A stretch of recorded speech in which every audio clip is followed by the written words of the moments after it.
Last month, ordinary investors lost over $2 trillion in 72 hours. Not from a recession, not from a global crisis, but from a biological glitch buried deep in the skull. Your financial world is an illusion. The rational investor is a fairy tale. Every single money decision you make is a battle. A battle between ancient instinct and modern logic. And the instinct is winning, stealing your future, one reaction at a time. What if you could learn the rules of a game your brain has been playing against you your entire life? Welcome, everyone, to Future Vision Talks. If what you just saw didn't just grab your attention, but actually made you feel a little seen, a little called out, then you're in exactly the right place. That visceral reaction you might have felt, that's part of the proof. That trillion-dollar figure is real. That biological glitch is not a metaphor, it's neurochemistry. And that battle between instinct and logic is being waged in your prefrontal cortex, probably as you weigh whether to keep watching this video. We are told relentlessly that financial success is a product of research, of discipline, of cool-headed analysis. We are sold the myth of the master of the universe, the unflappable investor. It's a compelling story, but it's a story our brains love to tell themselves to hide a much more uncomfortable truth. What if the single greatest determinant of your financial future isn't your investment strategy, your broker, or your luck?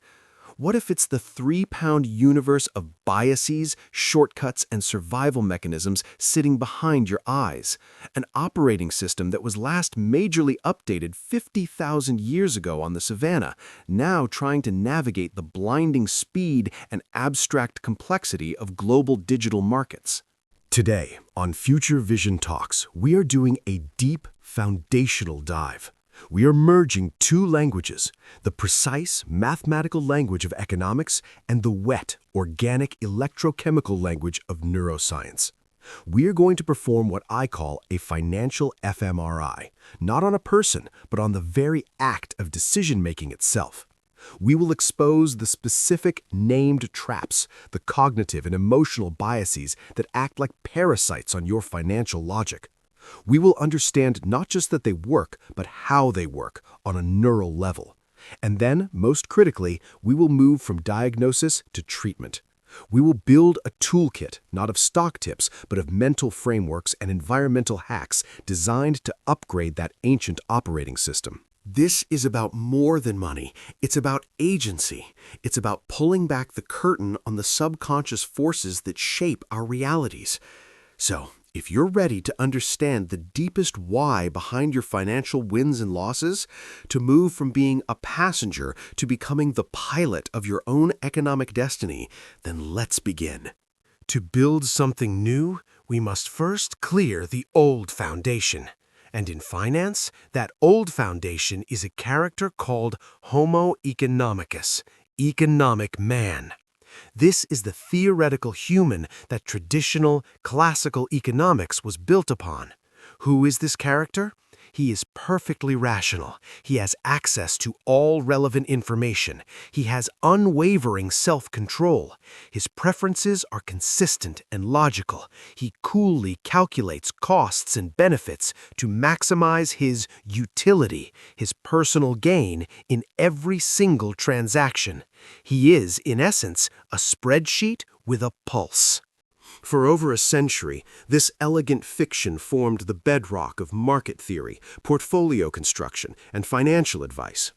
The problem is, this person has never existed. Not in history, not in a lab, and certainly not in the mirror. The cracks in this myth started showing with simple questions. Why do people refuse to sell a house for less than they bought it, even if holding on costs them more? Why do we drive across town to save $10 on a $30 calculator, but wouldn't do the same for a $10 discount on a $1,000 laptop? The math is identical, the logic is sound, but our behavior isn't logical, it's psychological. Enter the revolution, behavioral economics. Pioneers like Daniel Kahneman and Amos Tversky didn't just point out that people were irrational. They proved that we are irrational in predictable, systematic ways. They didn't see irrationality as noise. They saw it as a signal, a data pattern revealing the structure of the human mind. They began cataloging these systematic errors, naming them loss aversion, anchoring, the endowment effect. But naming the what was only half the battle. The deeper question was why? Why are these patterns so universal, so hardwired? To answer that, we had to stop looking at spreadsheets and start looking at scans. We had to bring in neuroscience. Neuroscience gave us the why. It revealed that the brain making a financial decision isn't using some special rational money module. It's using the same old toolkit it uses to avoid predators, find mates, seek social status, and navigate tribal politics. Your brain sees a crashing stock portfolio through the same lens as an ancestral hominid might see a sudden drop in the herd's numbers or a shortage of food near the watering hole. The threat detection system fires, the stress hormones flood, the sophisticated long-term planning part of your brain gets hijacked. So let's be clear from the outset. When we say your brain betrays you, it's not a flaw. It's a feature optimized for a world of immediate physical threats and social cohesion, not compound interest and stochastic volatility. You are not a bad investor because you're stupid. You are an understandably human investor because you are running Pleistocene software in a 21st century marketplace. The first step to winning any game is to understand that you are, in fact, playing a game. And the game of modern finance is being played on a field designed by economists, but with players whose rules are written by neurobiology. To navigate this, we need a simple but profoundly powerful model of how your mind works. Kahneman called it System 1 and System 2. Think of them not as separate organs, but as two modes of operation for the same brain, the autopilot and the pilot. System 1 is your autopilot. It is fast, automatic, effortless, and emotional. It operates unconsciously. It's what allows you to drive a familiar route while lost in thought, to understand a sentence in your native language instantly, to jerk your hand back from a hot surface. It works by pattern recognition and association. It's a magnificent machine for survival, making thousands of tiny decisions a day so you don't have to think about them. But it loves shortcuts, what psychologists call heuristics. System 2 is your pilot. It is slow, deliberate, effortful, and logical. It's what you use to solve a complex math problem, to learn the rules of a new board game, to fill out your tax return. It requires focus and consumes significant mental energy. It gets tired, a state called ego depletion. It's lazy and prefers to delegate to System 1 whenever it can. Now here's the critical financial insight. System 1 is always on, and it gets first look at every piece of financial data. The color of a stock ticker, red or green, the headline on CNBC, market panic, the chat room hype, the graph's shape, all of this is processed instantly and emotionally by System 1. It forms a gut feeling, a narrative, danger, opportunity, join the tribe. Only then, if System 2 has the energy and the awareness, does it step in to try and apply logic, but it's fighting an uphill battle against a powerful, already formed emotional response. Let's make this concrete with the king of all financial biases, the one that arguably causes more destruction than any other: loss aversion. Prospect theory, for which Kahneman won the Nobel, quantifies this. The pain of losing $100 is not just equal to the pleasure of gaining $100. Neuroscience shows it's roughly twice as powerful. Losing $100 feels as bad as winning $200 feels good. This isn't a metaphor. fMRI studies show that financial losses activate the same threat response regions as physical threats or social rejection, the amygdala and the insula. Your brain literally treats a portfolio dip like a threat to your life and limb. What does this look like in practice?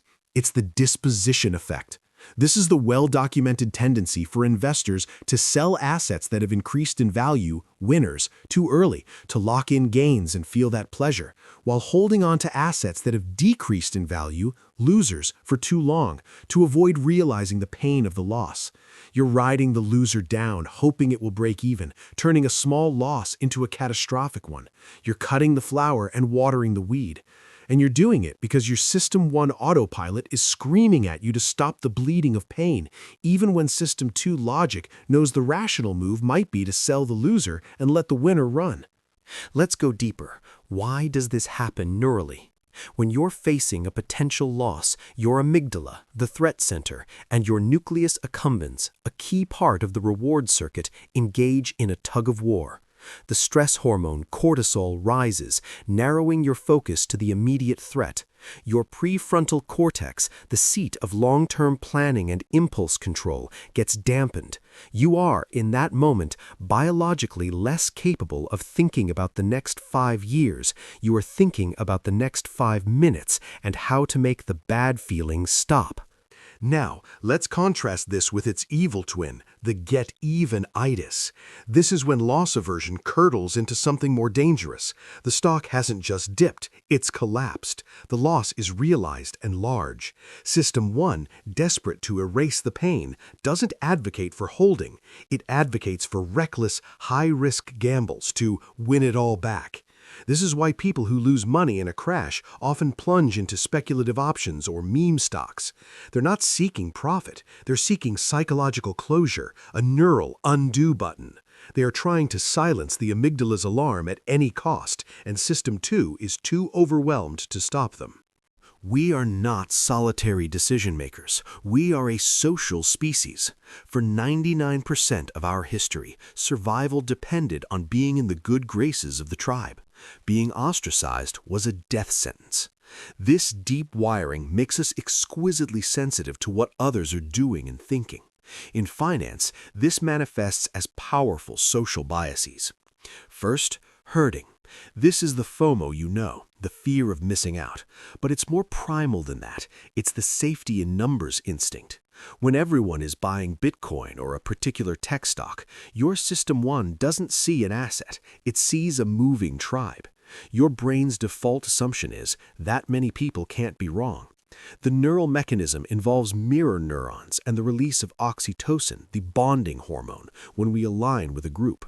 Going against the herd triggers anxiety, a feeling of isolation. So we join, often at the peak, right before the stampede turns and runs the other way. But herding is fueled by something even more potent, confirmation bias. Once you've bought that hot stock, once you've joined the tribe, your brain doesn't become neutral. It becomes a lawyer for your decision. Your reticular activating system, a neural filter in your brainstem, tunes your attention. You suddenly notice every bullish article, every positive tweet, every analyst upgrade. You avidly consume them. Meanwhile, bearish warnings, critical analyses, or risk factors seem to fade into the background. You might even dismiss them as shills or haters. This isn't conscious dishonesty. It's your brain protecting you from cognitive dissonance, the mental pain of holding two contradictory ideas, I am smart and I made a bad investment. This brings us to narrative fallacy. Our brains are not optimized for statistical truth. They are optimized for story. We remember stories, we are persuaded by stories, we think in stories. A company with a compelling story, a visionary CEO, a world-changing mission, a sleek product, can command a valuation that pure financials cannot justify. System 1 loves a good story. It's easy to process. It feels true.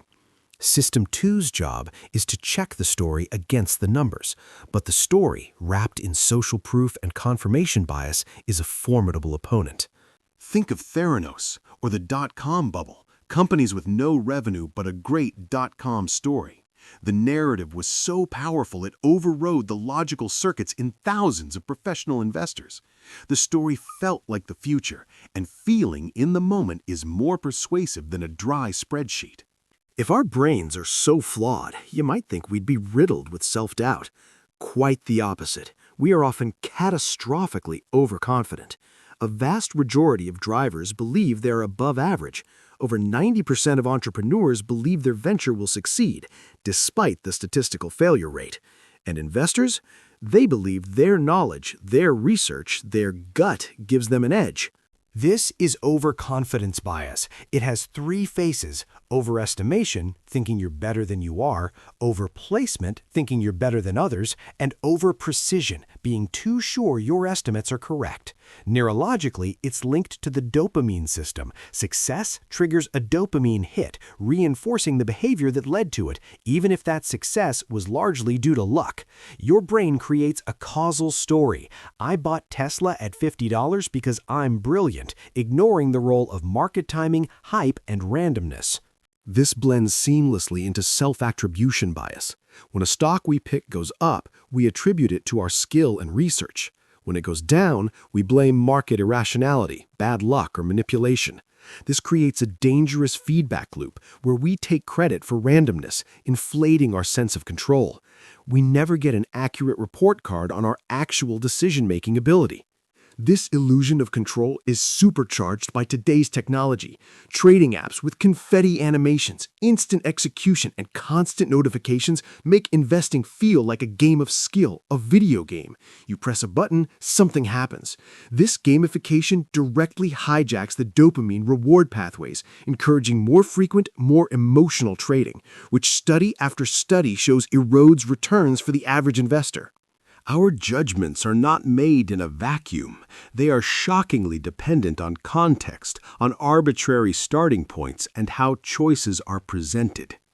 Anchoring is our tendency to rely too heavily on the first piece of information we receive, the anchor, when making decisions. If you see a stock that once traded at $500 and is now at $100, that $500 becomes a psychological anchor. Your System 1 thinks it's a bargain. It used to be $500. System 2 needs to laboriously ask, what is it actually worth today, based on its current fundamentals, independent of its past price? The past price is irrelevant, but your brain clings to it. Then there's framing effect. The same objective information presented differently leads to different decisions. Would you prefer an investment described as having a 95% survival rate or a 5% failure rate? Mathematically identical, emotionally worlds apart. A company reporting earnings adjusted for one-time costs versus earnings fell excluding a major loss. Same reality, different frame. System 1 is highly susceptible to the emotional valence of the frame. Financial media and corporate reports are masters of framing, and our autopilot brains are their willing subjects. This has been a tour of the vulnerabilities. It can feel disheartening, but knowledge of these biases is the ultimate power. It is the difference between being a puppet and seeing the strings. Now we build the toolkit. We don't try to eliminate System 1. That's impossible. We strive to become better conductors of the orchestra, to give System 2 the space and structure it needs to lead. The enemy of impulsive, emotional decisions is friction. Implement a mandatory 24-hour cooling-off period for any new, non-pre-planned investment. Write down the thesis for the trade before you can execute it. This simple rule forces the lazy System 2 to engage. It inserts a deliberate pause between the emotional spark and the action. This is your most powerful weapon. Write your own personal investment charter now, while you are calm and rational. This is a contract with your future, weaker self. It should include your core goals, retirement, house, your risk tolerance, your asset allocation rules, your criteria for buying an asset, and crucially, your predefined sell rules. What will trigger a sale? A 20% drop? A change in fundamentals? Reaching a target price? By writing these rules in advance, you take the decision out of the emotional moment. When the market is crashing and your amygdala is in overdrive, you don't have to decide. You just execute Rule 3.B from your constitution. You follow the plan. Your brain is your financial environment. Stop polluting it. Uninstall ticker apps from your phone. Check your portfolio once a quarter, not once an hour. You are an investor, not a day trader, unless that is your profession with its own separate rules. Curate your information diet, be ruthless, unfollow fear-mongering financial media and hype-driven social accounts, seek out sober, long-term analysis. Reframe your metrics. Look at percentages, not dollar amounts. A 2% portfolio fluctuation is less emotionally charged than seeing $5,000 gone. Focus on the ownership of assets, shares of companies, ounces of a commodity, rather than their transient market price. System 2 is forgetful under stress. Pilots use pre-flight checklists to avoid catastrophic errors. Surgeons use them to save lives. You need an investment checklist for every single decision. Does this opportunity pass my asset allocation test? Does it meet my predefined criteria? Have I considered the 3 main risks? This formalizes the logical process and prevents emotional bypass. When gripped by the fear of a crash or the greed of a bubble, perform this exercise. Fast forward 10 years. Look back at today from that future point. Will this single decision matter? Will this panic sale or FOMO purchase be a footnote or a chapter in your financial story? This activates the long-term planning part of your prefrontal cortex and shrinks the amygdala's immediate threat. These are not quick fixes. They are disciplines. They are the practice of becoming aware of your own mental processes, a practice called metacognition. This is what the greatest investors, whether they use the language of neuroscience or not, have mastered. They have learned to identify the siren songs of their own biology and lash themselves to the mast of their process. So we end where we began, but with new eyes. That invisible hand in your brain, we've learned its name. We've traced its fingerprints. It's called the amygdala, the ventral striatum, the anterior cingulate cortex. It's called loss aversion, narrative fallacy, and overconfidence.